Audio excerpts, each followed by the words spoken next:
La parole est à Monsieur Christophe Naegelen pour 2 minutes. Monsieur le ministre, vous le savez, moins de services publics, c'est moins de population.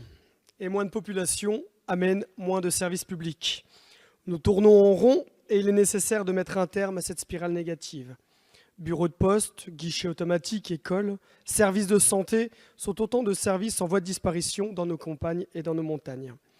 En matière d'école, la politique actuelle du gouvernement est de doubler les classes en ville pour avoir des effectifs de 12 élèves par classe. Alors que dans les territoires ruraux, comme par exemple à Plombières, dans les Vosges, ou dans les vallées de la Moselle ou de la Moselotte, on veut nous fermer des classes de 15 élèves sous prétexte qu'une classe de moins de 20 élèves présente un effectif trop faible. Où est donc cette logique ? À l'heure où l'on crée une conférence nationale des territoires, ce double langage est difficile à comprendre.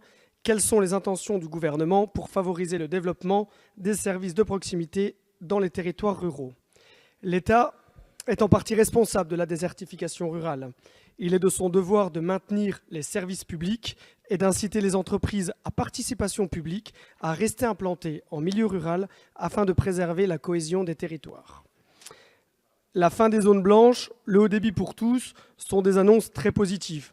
Mais quelles sont les autres mesures concrètes que le gouvernement compte mettre en place pour rompre la spirale de la désertification rurale et pour inciter les organismes privés et publics à s'installer dans les zones rurales qui ont besoin d'être revitalisées ?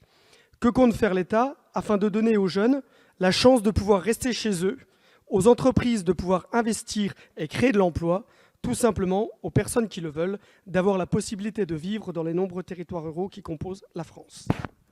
Je vous remercie, Monsieur le ministre. Merci, Monsieur le Président. Monsieur le député, je représente l'un des territoires les plus ruraux de France et certainement celui qui est le plus enclavé. La situation que nous connaissons aujourd'hui, elle ne remonte pas à ces 7 derniers mois. Elle est la conséquence d'une vision globale qui a fait que on a, et je ne le conteste pas, développé le fait métropolitain, et on a besoin de métropoles fortes dans ce pays. Mais si personnellement je me suis opposé, tant que j'étais au Sénat, à la multiplication des métropoles, parce que je vous rappelle qu'on est passé récemment de 15 à 22 pour des raisons qui n'étaient pas des raisons d'aménagement du territoire, et je peux y revenir, eh bien on n'a pas facilité cette lutte contre la désertification et sur l'accessibilité et le développement démographique de ces territoires ruraux.